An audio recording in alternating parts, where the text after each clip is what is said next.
Të paktën 8 tarifa vendore me styre ato të pastrimit, gjelbërimit, ndriçimit dhe mirëmbajtjes së infrastrukturës do të rritën gjatë vitit 2026 në qytetin e Elbasanit.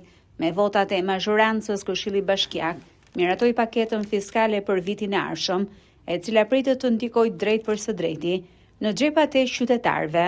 Rritja e tarifave parashikohet të variojë nga 11.3 deri në 20%. Kryebashkiaku Gledian Llatja gjatë prezantimit të paketës fiskale argumentoi se shtimi i kostove të shërbimeve publike ka detyruar pushtetin lokal të rishikojë tarifimin për disa prej tyre. Megjithatë, ai theksoi se disa kategori do të përjashtohen nga taksat, përfshirë aktivitetet që lidhen me turizmin e trashëgimisë kulturore brenda mureve të Kalasë historike. Por ne kemi dashur edhe në vitin që kaloi, ne kemi tashmë një praktik ku duam të mbështesim bizneset të cilët ofrojnë turizëm në Bashkinë e Elbasanit, pra kanë një qasje për turizmin në Bashkinë e Elbasanit dhe të përfitojnë nga tarifat vendore të lehtësuara dhe të falura. Të gjitha subjektet të cilët kanë një aktivitet dhe ushtrojnë brenda 40 metrave katror në kalan e Elbasanit, që është një sipërfaqe kryesisht për biznes të vogël dhe me efekt turistik, të përjashtohen nga tarifat vendore, ashtu siç janë gjelbrimi, pastrimi dhe ndriçimi. Kuptohet, kjo është një mbështetje dhe një mbështetje që jep Bashkia e Elbasanit, që japim ne të gjithë për bizneset të cilat të reja, të cilat duhen të hapen brenda mureve perimetrale të Kalas, por kuptohet të jenë në standardin e zhvillimit turistik, ashtu siç edhe ne duam që të bëhet Kalaja e Elbasanit dhe ashtu siç po punojmë me një projekt shumë të mirë për rivitalizimin e Kalasë së Elbasanit.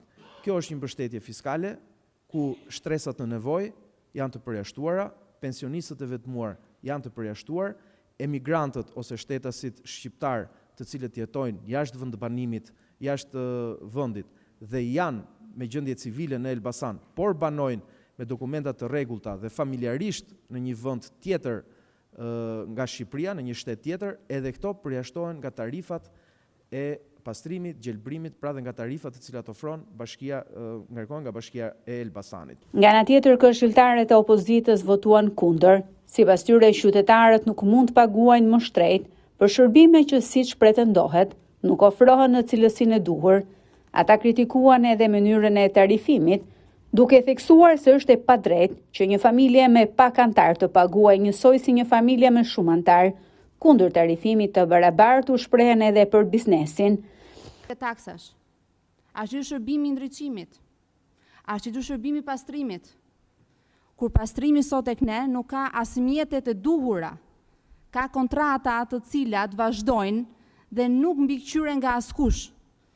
Ju dakord, mund t'i keni numra për të kaluar paket fiskale, siç bëni shumë në shumë raste, por nuk mund ta shisni këtë paket fiskale si diçka normale për qytetarët.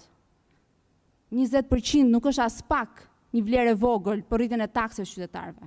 Por ju nuk keni të drejtë i rrisni qytetarëve të Elbasanit 24%, se u tha për 20%, është 24% rritja për 23.636 familje qytetare të qytetit Elbasanit, që ta kenë të vëmendjen qytetarët dhe fshatarët. Kurse për fshatarët është 12.3, 15.570 familje.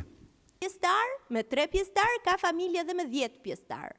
Koshat nuk i mbushin një lloj të dyja këto tipologji familjesh.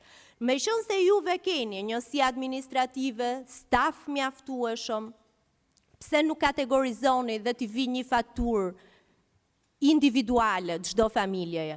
Pse çdo familje duhet paguaj tarif të mesatarizuar? Ndërkohë që jo çdo familje bëhet pjesë e mesatarizuar e kostos. Së bashku me emigrantët, Bashkia e Elbasanit numëron 216.904 banor, ndërsa emigrantët përjashtohen nga disa tarifa lokale. Pjesa tjetër e banorëve do të duhet paguajnë më shumë vitin tjetër.